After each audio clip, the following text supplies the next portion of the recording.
Hello everyone, welcome to my class. இன்னைக்கு கிளாஸ்ல நாம பார்க்க போற topic professional competency English for competitive exams பேப்பர்ல யூனிட் 3ல பிரிஸ்கிரைப் பண்ணப்பட்டிருக்கிற colonisation, colonisers and the colonised. இதுதான் செகண்ட் டாபிக்கா அமைஞ்சிருக்கு. இதுதான் இன்னைக்கு கிளாஸ்ல பார்க்கணும். Before getting into the class kind request, நம்ம சேனல் என்ன சப்ஸ்கிரைப் பண்ணலைன்னா சப்ஸ்கிரைப் பண்ணுங்க, உங்க ஃப்ரெண்ட்ஸ்க்கு ஷேர் பண்ணுங்க, சஜஸ்ட் பண்ணுங்க. Thank you. Colonization means taking control over foreign lands and people. Colonization முதல் என்ன பார்க்கலாம். ஸோ இந்த டாபிக்ல தனித்தனியாக தான் நம்ம பார்க்க போறோம். காலனைசேஷன்னா என்னன்னு தெரிஞ்சுக்க போறோம், காலனைசர்ஸ்னா என்னன்னு தெரிஞ்சுக்க போறோம், காலனைஸ்னா என்னன்னு தெரிஞ்சுக்க போறோம். ஸோ இந்த ஃபர்ஸ்ட் பிளேஸ் காலனைசேஷன்னா என்னன்னு பார்ப்போம். காலனைசேஷன்னா என்ன? Taking control over foreign lands and people. அதாவது காலனி ஆதிக்கத்தை தான் காலனைசேஷன் அப்படின்னு சொல்றாங்க. இன்னொரு கண்ட்ரி ஒரு ஃபாரின் லேண்டையும் அந்த மக்கள் மேலையும் ஒரு கண்ட்ரோல் எடுக்கிறத தான் நம்ம காலனைசேஷன் அப்படின்னு சொல்றோம். It is done for farming, trade and settlement. So காலனைசேஷனுக்கான காரணங்கள் பல இருக்குது.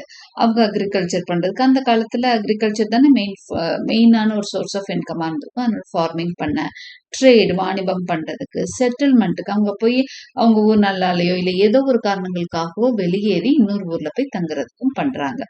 Colonizers set up systems to rule and profit from these lands. Colonizers என்ன பண்றாங்கன்னா ஒரு போற இடத்துல அந்த மக்களை ஒடுக்கிட்டு இவங்களுக்கு ஏத்த மாதிரி சிஸ்டம் அங்க கொண்டு வந்துருவாங்க. அவங்க சிஸ்டம்ல ரூல் பண்ணி அங்க இருந்து ப்ராஃபிட் எடுக்க ஆரம்பிச்சிடுவாங்க. The colonizers often use force and take resources. So இது அவங்களுக்கு அவ்வளோ ஈஸியா இருக்க போறது இல்லை இல்லையா? இன்னொரு நாட்டுக்கு போய் அந்த மக்களை அடிமைப்படுத்தி அவங்க கிட்ட இருக்க ரிசோர்ஸ் எடுக்கிறது ஒன்றும் சாதாரண விஷயம் கிடையாது. அப்போ அந்த காலனைசர்ஸ் என்னவா இருப்பாங்க அப்படின்னு சொன்னா ஸ்ட்ராங்கா இருப்பாங்க, பவர்ஃபுல்லா இருப்பாங்க. உடல் வலிமை அப்படிங்கிறத விட அவங்களுக்கு வெப்பன்ஸ் அவங்க நிறைய சண்டையெல்லாம் போட்டு அவங்க என்ன பண்ணிருப்பாங்க, வெப்பன்ஸ் எல்லாம் அதிகப்படுத்திருக்காங்க, மாடர்ன் வெப்பன்ஸ் வச்சிருக்காங்க. ஸோ இந்த பொதுவா யூரோப்பியன்ஸ் தான் என்ன பண்றாங்க, காலனைஸ் பண்றாங்க world, other parts of the world colonise பண்றாங்க. ஸோ அவங்க வர்றப்பே கன் மாதிரி அன்னைக்கு தேதிக்கு ரொம்பவே என்னது ரொம்ப இம்ப்ரூவ்டான வெப்பன்ஸ், ரொம்ப நியூ வெப்பன்ஸ் எல்லாம் அவங்க வச்சுட்டு இருந்தாங்க. Okay, so the colonisers often use force. அந்த மாதிரி ஃபோர்ஸ் யூஸ் பண்ணி தான் என்ன பண்ணாங்க, ரிசோர்ஸஸை எடுத்தாங்க. கன் மாதிரி ஒரு விஷயத்துக்கு எல்லாருமே பயந்தாங்க. ஸோ அவங்க என்ன பண்ணாங்க, அந்த மாதிரி வெப்பன்ஸ் இங்க இல்லாததுனால அவங்க என்ன பண்ணாங்க அப்படின்னு சொன்னா அந்த ஃபாரினர்ஸ் அவங்களுக்கு அடிமைகள் ஆனாங்க. This process changed many societies, cultures and economics. So இவங்க போய் அப்படி வேற நாட்டை போய் ஒடுக்க போறப்போ, அந்த மக்களை ஒடுக்கிறப்போ அந்த சொசைட்டியே மாறுது, அவங்க கல்ச்சர் மாறுது, அவங்க எக்கனாமிஸும் மாறுது. ஃபுல்லா அப்படியே அவங்க லைஃப் சிஸ்டமையே திருப்பி போட்டுருவாங்க.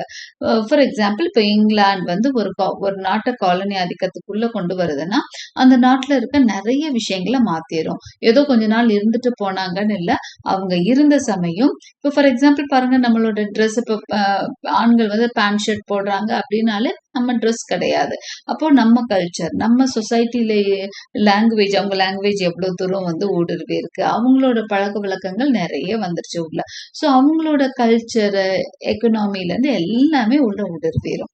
Colonisation created conflicts and lasting inequalities. Colonisation நிறைய பிரச்சனைகளையும் நிறைய இன்இக்வாலிட்டிஸையும் உருவாக்குது. அதாவது சமநிலை இல்லாத தன்மை. ஓகே, அதுதான் காலனைசேஷன் உருவாக்குச்சு. செட்டிலர் காலனைசேஷன் இன்னொன்று இருக்கு. காலனைசேஷன் பத்தி தெரிஞ்சுட்டோம், நம்ம எல்லாமே ஷார்ட்டா தான் பார்த்துட்டு இருக்கோம்.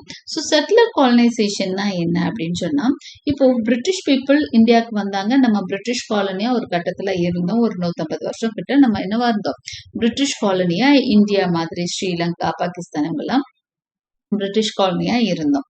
ஓகே, ஆனா ஆஸ்திரேலியா, நியூசிலாந்து, அமெரிக்காலாம் செட்டிலர் காலனிஸ். அவங்க இருந்துட்டு இப்போ இந்தியாவுக்கு வந்தாங்கன்னா ஒரு குறிப்பிட்ட காலம் இருந்துட்டு அதுக்கப்புறம் ஃப்ரீடம் கொடுத்துட்டு இண்டிபெண்டன்ஸ் கொடுத்துட்டு அவங்க போயிட்டாங்க. ஓகே, அதுக்கப்புறம் நம்ம தான் நம்ம கண்ட்ரில இருக்கிறோம். ஆனா அது மாதிரி இல்லாம ஒரு சில கண்ட்ரிஸ்ல போய் என்ன பண்றாங்கன்னா அந்த நாட்டு மக்களை ரொம்பவே ஒடுக்கிட்டு அங்க போய் இன்னைக்கு வரைக்கும் செட்டில் ஆகி உட்கார்ந்துட்டாங்க. ஃபார் எக்ஸாம்பிள் பாத்தீங்கன்னா ஆஸ்திரேலியால இன்னைக்கு பாத்தீங்கன்னா இங்கிலீஷ் பீப்புள் தான் அங்க ஆஸ்திரேலியன்ஸ் அப்படின்னு சொல்லிட்டு இருக்கோம். ஆனா ரியல் ஆஸ்திரேலியன்ஸ் வந்து அபாரிஜின்ஸ் சொல்லுவாங்க. காட்டுக்குள்ள இருக்கிற காட்டுவாசிகள் மாதிரி மக்கள் தான் ஆஸ்திரேலியாலையும் நியூசிலாந்துலயும். பட் அவங்களெல்லாம் ஒடுக்கிட்டு இன்னைக்கு இங்கிலீஷ் பீப்புள் தான் அங்க போய் செட்டிலர் காலனிஸ் அமைச்சிட்டாங்க. அதாவது அந்த நாட்டை விட்டு அவங்க வெளியேறல. ஏன்னா அந்த அபாரிஜின்ஸ் இருக்காங்களே, அந்த ஆதிவாசிகள் மாதிரி இருக்கிற அந்த மக்கள் வந்து அவங்க என்ன பண்ணாங்க, அவங்களால சரியா எதிர்க்க முடியல. இப்ப நம்மலாம் என்ன பண்ணோம், எதிர்த்தோம், ஃபைட் பண்ணோம். அவங்க ஒரு கட்டத்துல அவங்களால சமாளிக்க முடியாம போயிட்டாங்க. ஆனா ஆஸ்திரேலியா, நியூசிலாந்து மாதிரி கண்ட்ரீஸ்ல போய் செட்டில் ஆயிட்டாங்க. அவங்க அங்க விட்டு கிளம்புற மாதிரியே இல்ல. அததான் செட்டிலர் காலனிஸ்ன்னு சொல்லுவாங்க. அமெரிக்காவும் செட்டிலர் காலனி தான். நம்ம போன கிளாஸ்லயும் நான் சொல்லியிருந்திருப்பேன். அமெரிக்கால அவங்க போய் எப்படி செட்டில் ஆனாங்க. ஆரம்ப காலங்கள்ல அங்க இருந்த ஃபர்ஸ்ட் நேட்டிவ்ஸ், அங்க இருந்த ஆதிவாசிகளை எல்லாம் ஒரு பக்கமா வரட்டிட்டு இவங்க போய் காலனிஸ் அமைக்கிறாங்க. நாள்பட அவங்க அவங்க ரொம்ப குறைஞ்சு போயிடுறாங்க. இவங்க ஃபுல்லா யூரோப்பியன்ஸ், அதுலயும் முக்கியமா இங்கிலீஷ் பீப்புள் போய் ஸ்ட்ராங்கா அங்க உட்கார்ந்துடுறாங்க. ஸோ அமெரிக்கா, ஆஸ்திரேலியா, நியூசிலாந்துலாம் செட்டிலர் காலனிஸ். settle ஆயிட்டாங்கன்னா அது settler colonies. Unlike other types of colonization which focus on taking resources and ruling, settler colonialism helps when people move to a new land and take control of it. இதுவும் take control தான் பண்றாங்க. வந்தப்போ இன்னொரு இடத்துக்கு போறாங்க, அந்த இடத்த தன்னுடமே ஆக்குறாங்க. Unlike other types of colonization, மற்ற காலனி ஆதிக்கத்தை போல் அல்லாமல் which focuses on taking resources and ruling from a distance. இப்போ இந்தியாவை வந்து காலனைஸ் பண்ணப்போ what did the British do? அவங்களோட கண்ட்ரில இருந்து they were ruling us. Okay, இங்க அவங்களோட ஃபோக்கஸ் என்னவா இருந்ததுன்னா ரிசோர்சஸ் எடுத்துக்கிறது தான். இங்க இருக்கிற ஆதாரங்கள், அதாவது நம்மளோட எக்கனாமிக்கல் ரிசோர்சஸ எடுத்துட்டு போறதுதான் அவங்களுக்கு முக்கியமான விஷயமா இருந்தது. ஓகே, மத்தபடி அங்க இருந்து அவங்க ரூல் பண்ணிட்டு இருந்தாங்க. செட்டிலர் colonialism is about staying there permanently. ஆனா செட்டிலர் colonialismல என்ன பண்றாங்க, எந்த இடத்துல போய் கண்ட்ரோல் எடுக்கிறாங்களோ அங்க பெர்மனண்டா உட்கார்ந்துடுறாங்க. Settlers often take land from indigenous people by forcing them to live, making them adopt settler ways of life. பொதுவா வந்து இவங்க யார்கிட்ட போய் செட்டிலர் காலனி அமைப்பாங்கன்னா, இப்போ இந்தியா மாதிரி கண்ட்ரில ஆல்ரெடி சிவிலைசேஷன்லாம் ஸ்ட்ராங்கா இருந்ததுனால மக்கள்லாம் நிறைய இருக்கிறாங்க, ரொம்ப வந்து ஒற்றுமையா இருக்காங்க, ஏதோ ஒரு சிஸ்டம் ஃபாலோ பண்ணிட்டு இருக்கிறப்போ அவங்களால என்ன பண்ண முடியல அப்படின்னு சொன்னா இங்க செட்டிலர் காலனி மாதிரி அமைக்க முடியல. இங்க ஆல்ரெடி பாப்புலேஷன் ஹெவியா இருக்கு. ஆனா ஆஸ்திரேலியா, நியூசிலாந்து, அமெரிக்கா மாதிரி இடங்கள்ல மக்களே குறைவா தான் இருக்கிறாங்க. அந்த இண்டிஜினஸ் மக்கள் குறைவா தான் இருக்கிறாங்க.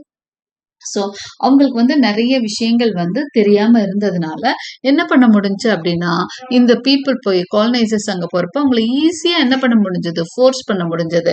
அவங்கள தங்களோட இடத்த விட்டு வெளியேற்ற முடிஞ்சது. Making them adopt the settlers way of life. அவங்கள வந்து தங்களோட வழி கொண்டு வந்தாங்க. அவங்க ஃபாலோ பண்ற லைஃப் ஸ்டைல ஃபாலோ பண்ண வச்சாங்க. ஆர் ஈவன் யூசிங் வயலன்ஸ் மூலமா அவங்கள தங்களோட வழிக்கு கொண்டு வந்தாங்க. The goal is to make the settlers the main group in the area. அவங்களோட கோல் என்னவா இருக்குன்னா, அவங்க தான் அங்க மெயினா இருப்பாங்க. அங்க ஆல்ரெடி இருந்த பீப்புளை வீக் ஆக்கிடுவாங்க. எல்லா வகையிலையும் அவங்கள டார்ச்சர் பண்ணுவாங்க. Examples include European settlers in north America, Australia and New Zealand. நான் சொன்னேன் இல்லையா, நார்த் அமெரிக்கா தான் கான்டினென்ட்ல நார்த் அமெரிக்கான்னு சொல்லுவோம். இப்ப இருக்க பிரசன்ட் யூஎஸ்ஏ இருக்குது நார்த் அமெரிக்கன் கான்டினென்ட். ஸோ அங்க நார்த் அமெரிக்கா, ஆஸ்திரேலியா, நியூசிலாந்து இதெல்லாம் settler colonies where indigenous people were pushed out and new societies were created by the settlers. அவங்களெல்லாம் வரட்டி விட்டுட்டு இவங்க போய் உட்காந்துட்டாங்க. இதுதான் செட்டிலர் காலனைசேஷன். அடுத்தது பாருங்க, காலனைசேஷனுக்கான ரீசன்ஸ் என்ன. இப்போ ஏன் காலனிஸ் அமைக்கிறாங்க, வேற ஒரு நாட்டுல போய் காலனிஸ் அமைக்கக்கூடிய கட்டாயம் தேவை அவங்களுக்கு என்ன வந்தது அப்படின்னு சொல்லி பார்ப்போம் அடுத்ததுல. Colonization happens when a powerful country dominates a weak one. Colonization எப்ப நடக்குது, ஒரு பவர்ஃபுல் கண்ட்ரி ஒரு வீக் கண்ட்ரியை டாமினேட் பண்றதை தான் நம்ம காலனைசேஷன் சொல்றோம். European countries like Britain, Spain, France and Portugal colonized many lands, especially from the 15th to 19th centuries. இந்த பீரியட்ல தான் அவங்க என்ன பண்ணாங்க அப்படின்னு சொன்னா அதிகமா காலனைஸ் பண்றாங்க. எந்த பீரியட்ல பாருங்க, 15th to 19th centuries. அவங்க வந்து மெரைனஸ் காம்பஸ் எல்லாம் கண்டுபிடிச்சு அவங்க யூரோப்ல வந்து ஓரளவுக்கு நல்ல வெல்த், அவங்க ஒரு நல்ல பணம் எல்லாம் சேர்ந்தோன்னா அவங்க நிறைய வெளியே போய் காலனிஸ கேப்சர் பண்ண ஆரம்பிச்சாங்க, காலனைஸ் பண்ண ஆரம்பிச்சாங்க. They wanted wealth, land and power. அவங்களுக்கு அதிகமான வெல்த் தேவைப்படுது, அதிகமா லேண்ட் தேவைப்படுது, பவர் மத்தவங்க மேல எடுத்துக்கணும்னு நினைக்கிறாங்க. இதுதான் காரணம். மத்தவங்களை ஏன் பிடிக்கிறாங்கன்னா இதுதான் காரணமா இருந்தது. Some colonizers also claimed they wanted to spread their religion and culture. இன்னொரு முக்கியமான ரீசன், வெல்த், பொருளாதாரத்தை மேம்படுத்தணும், பவர் வேணும், லேண்ட் வேணும். இதுக்கு அப்பாற்பட்டு இன்னொரு மெயின் ரீசன் அவங்க கிறிஸ்டியானிசமை ஸ்ப்ரெட் பண்ணதான் வெளி உலகுக்கு போனாங்கன்றதும் ஒரு முக்கியமான காரணமா இருக்கு. they claimed that they wanted to spread their religion and culture. அவங்க ரிலிஜனையும் அவங்க கல்ச்சரையும் ஸ்ப்ரெட் பண்ணணுங்கிறது ஒரு முக்கியமான reason. they set up trade routes, took natural resources and control local people. அவங்க ட்ரேட் ரூட்ஸ் எல்லாம் எடுத்துக்குவாங்க. சி ரூட் எல்லாம் கண்டுபிடிச்சாங்க. வேற கண்ட்ரிஸை காலனைஸ் பண்றப்ப நேச்சுரலா அவங்களுக்கு என்ன தேவைப்படும்? சி ரூட் தேவைப்படும். அதெல்லாம் கண்டுபிடிக்கிறாங்க. நேச்சுரல் ரிசோர்சஸ், நம்ம கண்ட்ரில இருக்கக்கூடிய இயற்கை செல்வங்களை எல்லாம், வளத்தை எல்லாம் எடுத்துட்டு போயிடுவாங்க. அண்ட் கண்ட்ரோல் லோக்கல் பீப்புள், நம்மள கண்ட்ரோல் பண்ணி அவங்க பவர்ஃபுல்லா உட்கார்ந்தாங்க. ஸோ இதுதான் காலனைசேஷனுக்கான ரீசன்ஸ். இப்போ மெயின் ரீசன் அப்படின்னு பார்த்தா wealth, land, power, religion. Okay, ரிலிஜனை ஸ்ப்ரெட் பண்ணும். இதுதான் மெயின் ரீசன்ஸா இருந்தது. அடுத்து காலனைசர்ஸ். இப்போ காலனைசேஷன் பத்தி ஓரளவுக்கு ஒரு ஐடியா இருக்கும். காலனைசேஷன்னா என்ன அப்படின்னு பார்த்தோம். ஓகே, ஒருத்தர் இன்னொருத்தரை போய் வேற ஒரு நாட்டை அடிமைப்படுத்தி கண்ட்ரோல் எடுக்கிறத காலனைசேஷன் அப்படின்னு சொல்றோம்னு பார்த்தோம். செட்டிலர் காலனிஸ்னா என்னன்னு பார்த்தோம். ஏன் காலனைசேஷன் பண்றாங்கன்றத ஒரு சின்ன ஐடியாவா பார்த்தோம். Next the colonizers. இப்போ காலனைசர்ஸ் என்ன சொல்றாங்க? காலனைசர்ஸ் யாரா இருந்தாங்க? யாரெல்லாம் இந்த மாதிரி காலனைசேஷன்ல ஈடுபட்டாங்க அப்படிங்கிறத பார்த்தா யூரோப்பியன் நேஷன்ஸ் தான். மோஸ்ட்லி தி யூரோப்பியன் நேஷன்ஸ். அது போன இதுலயே பார்த்திருப்போம். இது இங்கேயும் கூட நீங்க எழுதிக்கலாம். These var the European countries. இவங்க தான் வந்து முக்கியமான இந்த காலனைசர்ஸா இருந்தது இவங்க தான். ரைட். ஸோ அதை ஃபர்ஸ்ட் பாயிண்டாவே நம்ம எடுத்துக்கலாம். European countries like Britain, Spain, France, Denmark, Portugal, இது எல்லாமே colonise many lands, especially from the 15th to 19th centuries. Okay, they were called as the colonizers. அப்போ colonizers said they were bringing civilization to the land. So இவங்க வந்து இன்னொரு நாட்டை போய் பிடிக்கிறப்போ அவங்க வந்து குற்றவாளிகள் மாதிரி அவங்க வந்து ஆகும் இல்லையா? இன்னொருத்தரோட சொத்தை அபகரிக்கிறது குற்றம் தானே. அப்ப அவங்க என்ன பண்ணாங்கன்னா தங்களோட அந்த தப்பை நியாயப்படுத்த விரும்பினாங்க. they justified their action. நாங்க இன்னொரு நாட்டை பிடிக்கிறோம் அப்படின்னா அதுக்கு தாங்களே அவங்க நியாயப்படுத்திட்டாங்க. எப்படி நியாயப்படுத்திக்கிட்டாங்க அப்படின்னு சொன்னா they were bringing civilization to new lands. The colonizers said that they were bringing civilization to new lands. புது உலகத்துக்கு, நிறைய இந்த புது நாடுகளுக்கு நாங்க வந்து நாகரிகத்தை கத்துத்தரோம். ஆக்சுவலா அவங்கள விட நம்ம ரொம்ப காலத்துக்கு முன்னாடியே நல்ல நாகரிகத்தோட தான் இருந்தோம். அங்க இருண்ட காலமா இருந்தப்பே நம்மள நாகரிகத்தோட தான் இருந்தோம். ஆனா இடையில வந்து நம்மளுக்கு வந்து என்னது அப்படின்னு சொன்னா அந்த மிடில் ஏஜ்ல 13th century மேலதான் நம்மளுக்கு கொஞ்சம் டார்க் ஏஜா இருக்கும். அந்த நேரத்துல அவங்க வந்துட்டு என்ன சொல்றாங்க அப்படின்னு சொன்னா மொகல்ஸ் வர ஆரம்பிக்கிறதுக்கு அப்புறம் தான் நம்மளுக்கு வந்து இந்த பிரச்சனைகள் நாட்டுக்குள்ள வருது. ஸோ அவங்க என்ன பண்றாங்க, இங்க வந்துட்டு என்ன சொல்றாங்க அப்படின்னு சொன்னா நம்மளை அடிமைப்படுத்துறதுக்கு காரணம் வந்து நம்மளுக்கு நாகரிகம் தெரியாததுதான் அப்படின்னு சொல்றாங்க. அப்படிதான் அவங்க தங்களோட ஆக்ஷன்ஸை ஜஸ்டிஃபை பண்ணிக்கிறாங்க. Some especially from Christian countries claimed they had a duties to spread Christianity and convert indigenous people. அடுத்ததா இன்னொன்னு அவங்களுக்கு ஒரு டியூட்டியாவே இருக்கும். பொதுவா புது ரிலிஜன் எல்லாமே வளரணும் அப்படின்னா மாற்று மதத்தை இது பண்ணி அது மேல ஏறிதான் அவங்க வளர முடியும். ஏன்னா ஆல்ரெடி இந்த புது மதங்கள் வந்தப்போ ஆல்ரெடி ரிலிஜன் வந்து வேற ரிலிஜனா எல்லாம் ஃபாலோ பண்ணிட்டு இருக்காங்க. அப்போ அந்த புது மதங்கள் வளரணும்னா அவங்க என்ன பண்ண வேண்டியதுக்கு மற்ற மதங்கள்ல இருக்கவங்களை தான் கன்வெர்ட் பண்ண வேண்டியிருக்கு. ஸோ இவங்க என்ன பண்ணாங்க, கிறிஸ்டியன் கண்ட்ரிஸ்ல இருந்த அந்த கிறிஸ்டியன் மிஷினரிஸ் இவங்கெல்லாம் என்ன பண்ணாங்க அப்படின்னா அவங்களோட டியூட்டியா நினைச்சாங்க, ஒரு பெரிய கடமையா நினைச்சாங்க தன்னோட ரிலிஜனை வந்து ஸ்ப்ரெட் பண்ணணும்னு. அது முக்கியமா இண்டிஜினஸ் பீப்புளுக்கு. அதனால வராங்க. Others said they were bringing civilization and progress to those they saw as uncivilized. அப்ப மிஷனரிஸ் வந்து கன்வெர்ட் பண்ண வரும் ஒத்துக்கிறாங்க. இன்னும் அந்த அட்மினிஸ்ட்ரேட்டர்ஸ் எல்லாம் என்ன சொல்றாங்க அப்படின்னு சொன்னா அவங்க தன்னோட தரப்பை எப்படி நியாயப்படுத்துறாங்க, நாங்க வந்து இவங்களுக்கு எல்லாம் அன்சிவிலைஸ்டா இருக்காங்க, பார்பரியன்ஸ் மாதிரி இருக்காங்க, காட்டுமிராண்டிய மாதிரி இருக்காங்க, இவங்களுக்கு நாகரீகமே தெரியல, நான் இவங்களுக்கு நாகரீகம் கத்து கொடுக்குறேன்னு சொல்லிட்டு உள்ள வரான். they claimed they were helping people become modern. அவங்க என்ன கிளைம் பண்றாங்க, இவங்கள மாடர்னா மாத்துறேங்கிறாங்க. But their real goal was economic and political control. ஆனா அதுதான் கோலா இல்ல, மாடர்னா மாத்தணும் அப்படிங்கறதெல்லாம் அவங்களுக்கு இல்ல. ஏன்னா அவங்களுக்கு அப்படி ஒன்னும் யாருமே இந்தியா மாதிரி கண்ட்ரிஸோ ஸ்ரீலங்கா பாகிஸ்தான்ல எல்லாம் வந்து காட்டுமிராண்டிகளாவும் யாரும் இல்ல. இவங்க சொல்லி தந்துதான் கத்துக்கிற நிலைமையில எல்லாம் இல்ல.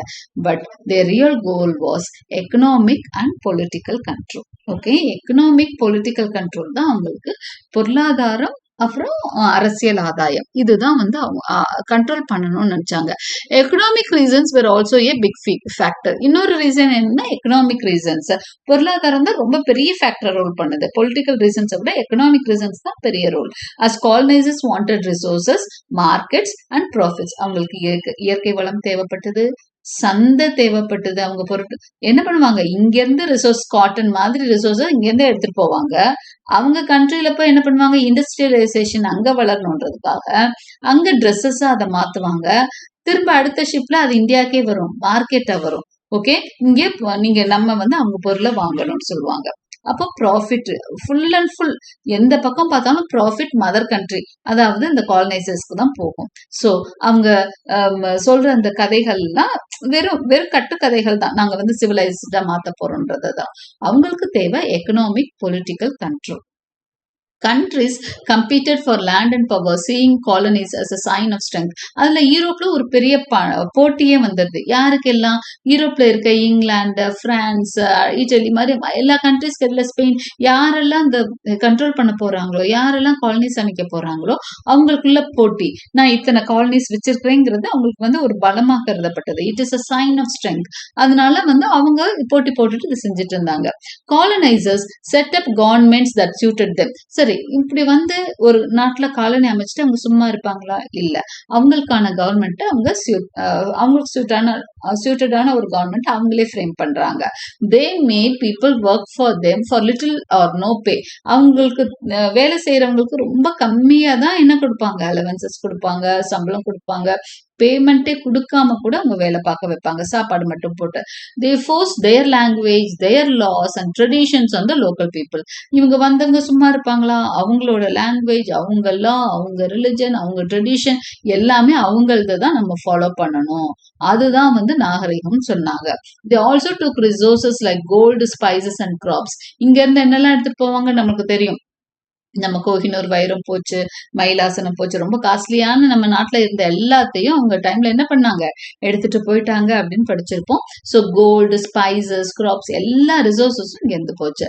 European powers built schools, roads, but that these mostly helped the colonizers, not the local people. அடுத்தது வந்து இப்பவும் சொல்லுவாங்க, இங்கிலீஷ்காரன் கட்டின பாலம் அப்படின்லாம் பெருமையா சொல்றவங்களெல்லாம் கேள்விப்பட்டிருப்போம்.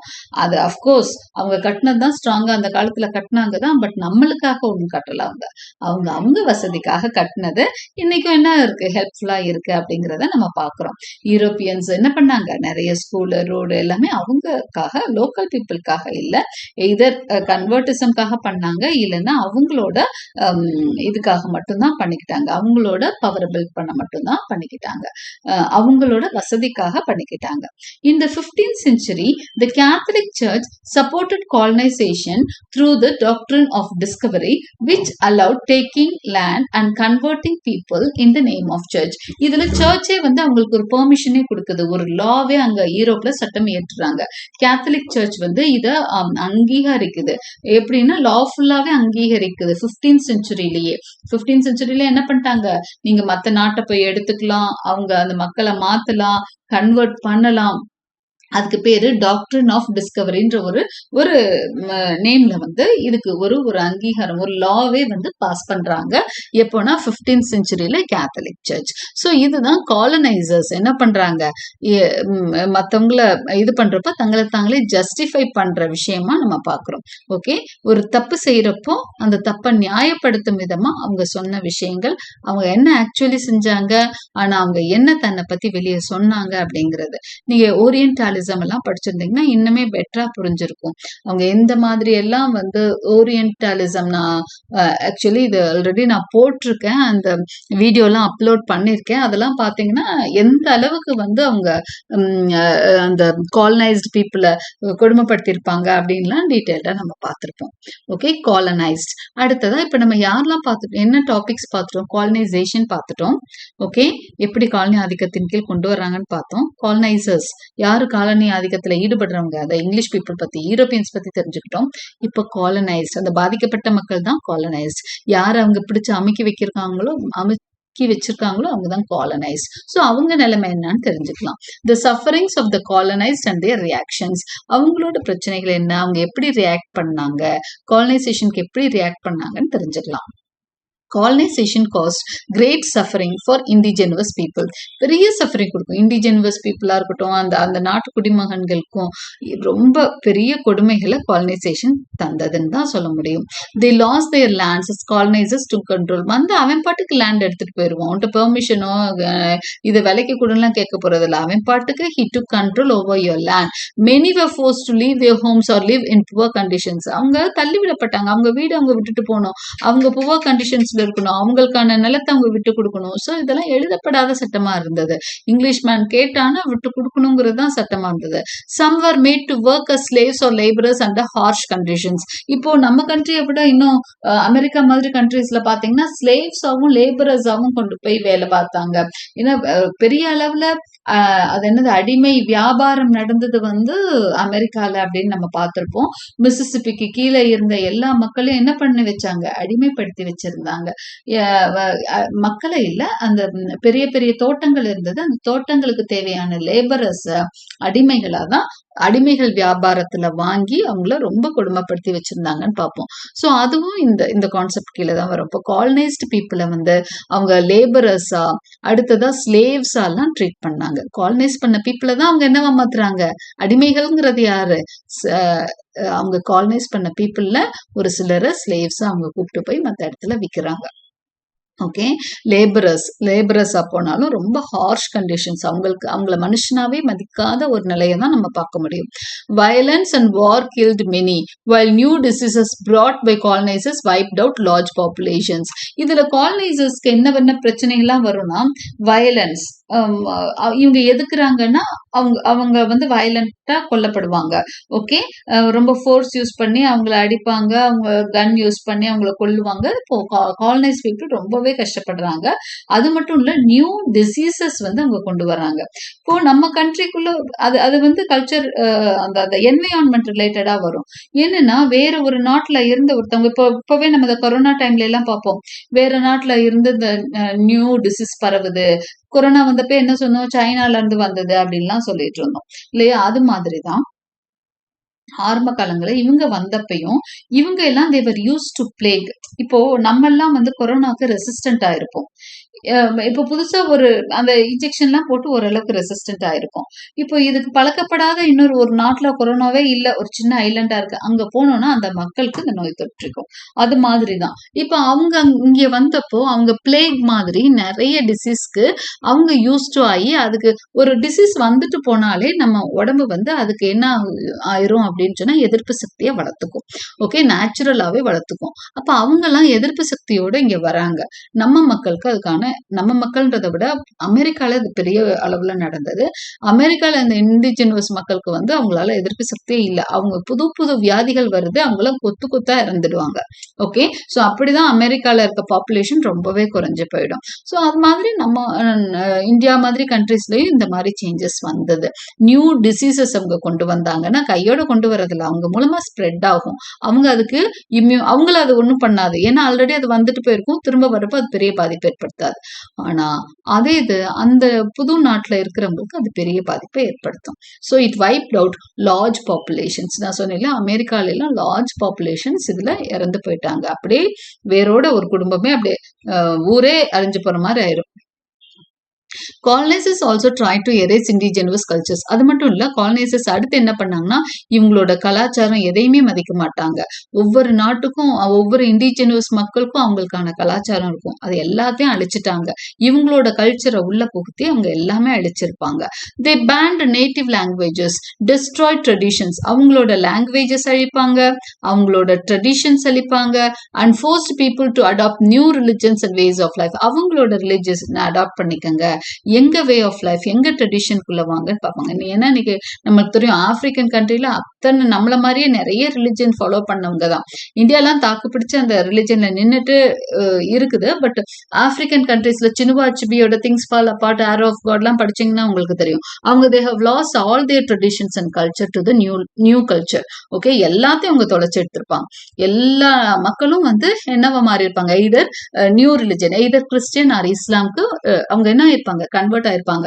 அப்போ அவங்க தன்னோட ரிலிஜன், அவங்களோட பேஸ் கல்ச்சரோ பேஸ் ரிலிஜனோ அவங்க கிட்ட எதுவுமே அவங்க இப்போதைக்கு பாத்தீங்கன்னா இருக்காது. So they have adopted new religions and ways of life.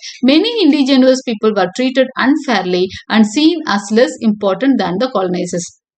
So அவங்கள ரொம்ப மோசமா ட்ரீட் பண்றாங்க, அவங்களுக்கு இம்பார்ட்டன்ஸே கொடுக்கல. Right, despite these struggles the colonized people did not stay silent. Some fought back through wars and rebellions. சரி, இவ்வளோ பிரச்சனை நடந்தது, அதுக்கப்புறமாவது காலனைஸ்ட் பீப்புள் அமைதியா இருந்தாங்கன்னா? இல்ல, நமக்கு தெரியும் இல்லையா எத்தனை ஸ்ட்ரகிள் நடந்ததுன்னு சொல்லியும். இந்தியாலையும் வந்து நிறையவே வந்து போராட்டங்கள் நடக்கும், இவங்க ரெசிஸ்ட் பண்ணுவாங்க, எதிர்ப்பாங்க.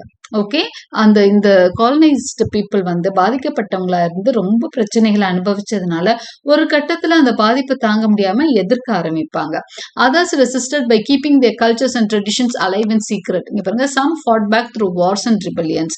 இந்த வார்ஸ் அண்ட் ரிபெலியன்ஸ் கூட நம்ம ஒரு சின்ன இதை எடுத்து யாரெல்லாம் ஃபைட் பண்ணாங்கன்றதை பார்க்கலாம். Others resisted by keeping their cultures and traditions alive in secret. Okay, அவங்களோட கல்ச்சர்ஸ் ட்ரெடிஷன்ஸ் ஒரு சில பேர் வந்து என்ன பண்ணாங்க, பாதுகாப்பா வச்சுக்கிட்டாங்க ஒரு சில கண்ட்ரில. Some used power, peaceful protest and diplomacy to demand their rights. இன்னும் சில பேர் பீஸ்ஃபுல்லா நம்மள அஹிம்சை போராட்டம் நடத்தின மாதிரி பண்ணாங்க. Over time, movements for independence grew stronger. காலப்போக்கில் இண்டிபெண்டன்ஸ் வேணும்னு எல்லா கண்ட்ரில இருந்தும் பலவிதமான குரல்கள் வர ஆரம்பிச்சது.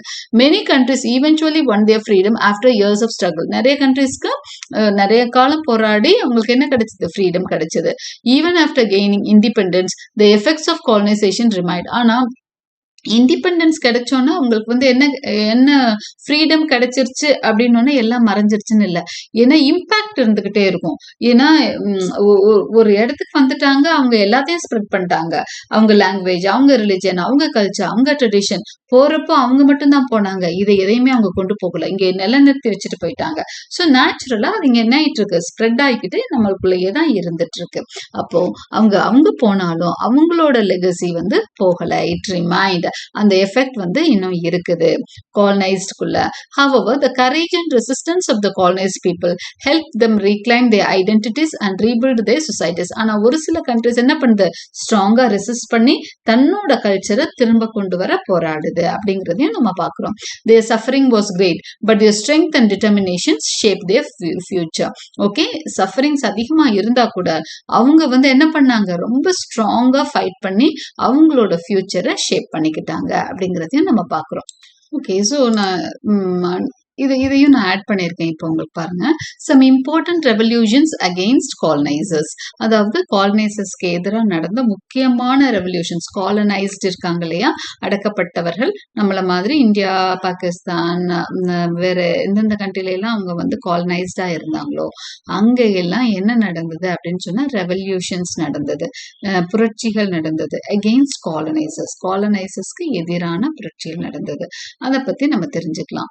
த Pueblo revolt அப்படின்னு சொல்லிட்டு ஒண்ணு, indigenous Pueblo people in present day New Mexico rebelled against Spanish colonizers, driving them out for a decade அப்படின்னு சொல்றாங்க. ஸோ இந்த ரிவோல்ட்ல என்ன, இது வந்து நார்த் அமெரிக்கால எங்க நடக்குது அப்படின்னு சொன்னா நியூ மெக்சிகோ இருக்க இடத்துல நடந்த ஒரு ரிவோல்ட் இது. அடுத்தது ஹைட்டியன் ரெவல்யூஷன் ஒண்ணு, இயர் பார்த்துக்கோங்க. they were enslaved Africans in Haiti. ஓகே, ஹைட்டிங்கிற ஒரு நாட்டுல ஒரு இடத்துல தே ஃபாட் அகெயின்ஸ்ட் பிரெஞ்சு. ஒவ்வொன்றும் ஒவ்வொரு கண்ட்ரிக்கு எதிரா. பாருங்க, இந்தியா தான் இங்கிலீஷ்க்கு எதிரா. த பியூப்ளோ ரிவோல்ட் வந்து அகெயின்ஸ்ட் யாரு, ஸ்பெயின்ஸ். த ஹைட்டியன் ரெவல்யூஷன் வந்து ஏன்னா ஹைட்டியை வந்து என்ஸ்லேவ் பண்ணி வச்சிருந்தது யாரு, ஹைட்டி வந்து ஆப்பிரிக்கன் கண்ட்ரியை சேர்ந்தது ஹைட்டி. ஓகே, ஸோ அதை வந்து அடக்கி வச்சிருந்தது பிரான்ஸ் பீப்புள். ஸோ பிரெஞ்சுக்கு எகெயின்ஸ்டா தான் ஹைட்டியன் ரெவல்யூஷன் நடக்குது. அது இயர் பார்த்துக்கங்க. அடுத்ததா த இந்தியன் ரிபெல்லியன். இந்தியன் ரிபெல்லியன்லயே பாத்தீங்கன்னா ஃபர்ஸ்ட் ரிபெல்லியன் சிப்பாய் மியூட்டினி, சிப்பாய் கலகம்னு சொல்லுவோம் இல்லையா, அந்த சிப்பாய் மியூட்டினி நடந்தது 1857ல. It was a rebellion against the British East India Company. பெருசா ரொம்ப ரினோண்டா இருக்கிறத மட்டும் நம்ம சொல்லிட்டு இருக்கோம். Indian soldiers and civilians rose against British rule in a large uprising, also called as the First War of Independence. இந்த சிப்பாய் மியூட்டினிக்கு ஃபர்ஸ்ட் வார் ஆஃப் இண்டிபெண்டன்ஸ்னு பேர் உண்டு. ஓகே, இவங்க என்ன பண்றாங்க, பிரிட்டிஷ் ஈஸ்ட் இந்தியா கம்பெனிக்கு எதிராக இந்தியன் சோல்ஜர்ஸ் ஃபைட் பண்றது தான் சிப்பாய் மியூட்டினி. ஓகே, த மாவ் அப்ரைசிங், இது வந்து கென்யால ஒரு குரூப் தான் மாவ். இவங்க வந்து 1952ல இருந்து 1960 வரைக்கும் சண்டை போடுறாங்க. த மாவ் ஃபைட்டர்ஸ் வேஜ்ட் கொரில்லா வார் பண்றாங்க against British rule which helped lead to Kenya's independence. கென்யாவோட இண்டிபெண்டன்ஸ்க்கு காரணம் இந்த மாவ் அப்ரைசிங் சொல்றாங்க. அடுத்தது காந்திஸ் நான் வயலண்ட் ரெசிஸ்டன்ஸ், இது நம்மளுக்கு தெரியும், அஹிம்சா வழி போராட்டம். இதுலதான் நம்மளுக்கு சுதந்திரம் கிடைக்குது. முதவும் நடந்தது சிப்பாய் மியூட்டினி, அடுத்ததா என்ன வருது, நான் வயலண்ட் ரெசிஸ்டன்ஸ் வருது. Mahatma Gandhi led peaceful protest like the salt march to oppose, உப்பு சத்தியாகிரகம் சொல்லுவாங்களே அது மாதிரி நிறைய பீஸ்ஃபுல் நான் வயலண்ட் ரெசிஸ்டன்ஸ் நடத்தி leading to India's independence in 1947. So இது வந்து some of the important resistance, எதெல்லாம் வந்து ரெசிஸ்ட் பண்றாங்க, தடுக்கிறாங்க, அவங்களோட ஆதிக்கத்தை தடுக்கணும்னு நினைக்கிறாங்க, முயற்சி பண்றாங்களா. இதுல முக்கியமான 4 or 5 நான் சொல்லியிருக்கேன். இதுல 1 or 2 நீங்க எழுதினா கூட போதும். Effects and legacy of colonisation. So legacy, அவங்க விட்டு சென்ற விதம் என்ன, அதாவது காலனைஸ் பண்ணிட்டு அவங்க போயிட்டாங்க, போனோன்னா அவங்களோட தடம் மறைஞ்சிருச்சானா இல்லை, இன்னைக்கு வரைக்கும் அவங்க இன்னும் நம்மளுக்குள்ள இருக்கிறத நம்ம ஃபீல் பண்ண முடியும். ஈவன் இங்கிலீஷ் லிட்ரேச்சர் நம்ம படிக்கிறோம் அப்படின்னா it is their legacy. Okay, so colonisation still affects the world today. உலகம் முழுக்க அவங்க போய் பரவி அவங்களோட நாட்டோட கல்ச்சர், லாங்குவேஜ் எல்லாத்தையும் பரப்பி விட்டுருக்குறாங்க. ஸோ அதனால அதோட லெகசி வந்து உலகம் முழுக்கவே நம்ம ஃபீல் பண்ண முடியும். Many former colonies struggle with poverty and unstable politics. நிறைய பழைய காலனிஸ், ஏன்னா அவங்க ஃபுல்லா வெல்த் எல்லாம் இங்கேருந்து சுரண்டிட்டு போயிட்டாங்க. அந்த 200 வருஷம் 150 200 வருஷம் இருந்த சமயமே அவங்க ஃபுல்லா இங்க இருக்க நல்ல விஷயங்கள்லாம் எடுத்துட்டு போயிட்டாங்க. ஸோ இன்னைக்கு காலனிஸ் எல்லாமே நம்ம நாடு மட்டும் இல்ல, எல்லா நாட்டுல இருந்து எடுத்துட்டு போயிட்டாங்க. அப்ப எல்லா நாடும் அவங்க காலனி ஆதிக்கத்தின் கீழே இருந்த எல்லா நாடும் இன்னைக்கு என்ன பண்ணுது, அன்ஸ்டேபிள் பாலிடிக்ஸோட பாவர்ட்டியில தான் இருக்குது. Some still depend on their former colonies for trade and aid. இப்ப இன்னும் ஒரு சில பேர் என்ன பண்ணுவாங்க, இண்டிபெண்டா வாழ முடியாம திரும்ப காலனிட்டியே போய் ட்ரேட் பண்ணிக்கிறேன், எனக்கு ஹெல்ப் பண்ணுங்கன்னு போய் நிக்கிறாங்க. The study of post-colonialism looks at how these effects continue. So post-colonialism அந்த பேப்பர் படிக்கிறப்போ நீங்க இதெல்லாம் நிறைய விஷயம் நம்ம படிச்சிருப்போம். Colonial ideas still shape economies and societies. Colonial ideas பாத்தீங்க அப்படின்னு சொன்னா இன்னைக்கு உலகம் எல்லாமே எக்கனாமி ஃபுல்லாவே கொலோனியல் ஐடியாஸ் தான் நம்ம ஃபாலோ பண்ணிட்டு இருக்கோம். இன்னைக்கு அட்மினிஸ்ட்ரேஷன்ல இருந்து நம்மளோட இது என்ன நம்ம ஃபாலோ பண்ற லா சிஸ்டம் எல்லாமே நம்ம எதை ஃபாலோ, கான்ஸ்டிடியூஷன்ல இருந்து எல்லாமே அவங்க தான் முக்கால்வாசி நம்ம ஃபாலோ பண்ணிக்கிட்டு இருப்போம். யாரெல்லாம் காலனிஸ் கண்ட்ரிஸ் எல்லாமே அவங்களது விட்டு சென்ற லெகசியை இன்னைக்கும் ஃபாலோ பண்ணிட்டு தான் இருக்கும். Okay, despite the harm colonisation cost, it also led to cultural exchanges, new technologies and mixed identities. Of course அவங்கனால நம்மளுக்கு இழப்புகள் ஏற்பட்டாலும் அதே மாதிரி லாபங்களும் ஏற்பட்டிருக்கு. என்ன மாதிரி லாபங்கள் ஏற்பட்டிருக்குன்னா, குளோபல் வேர்ல்டே வந்து ஒரு உலகமயம் ஆயிடுச்சு, நியூ டெக்னாலஜிஸ் வந்துச்சு, கல்ச்சுரலா எக்ஸ்சேஞ்ச் ஆயிருக்கும், நிறைய மற்ற கல்ச்சர்ஸ் பத்தி நிறைய தெரிஞ்சுக்கிறோம், மிக்சட் ஐடென்டிட்டிஸ் வந்து இன்னைக்கு இருக்கு. ஒரு வீட்டுல வந்து இந்தியனா இருப்பாங்க பையன், பொண்ணு வந்து வேற நாட்டுக்காரங்களா இருப்பாங்க, அதெல்லாம் அக்செப்ட் பண்ணிக்கிற காலத்தை நோக்கி தான் நம்ம போயிட்டு இருக்கோம். Conclusion. Colonization changed the world. அப்போ உலகத்தையே மாத்துனது colonization. Colonizers gained wealth and power while the colonized faced hardship and fought back. இப்போ colonization உலகத்தை மாத்துச்சு, colonizers நிறைய பணம் எடுத்துட்டு போனாங்க, colonized பாதிக்கப்பட்ட மக்கள் ரொம்ப ஹார்ட்ஷிப்பும் கஷ்டப்பட்டு அவங்க திருப்பி இண்டிபெண்டன்ஸ் வாங்கினாங்க. The impact of colonisation is still visible today. இன்னைக்கும் காலனைசேஷனோட அந்த தடங்கள் இருக்கத்தான் செய்யுதுன்னு சொல்றாங்க.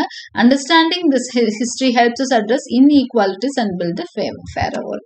So with this we come to the end of this topic, colonization, colonizers and colonized. Hope you understood. Thank you for watching.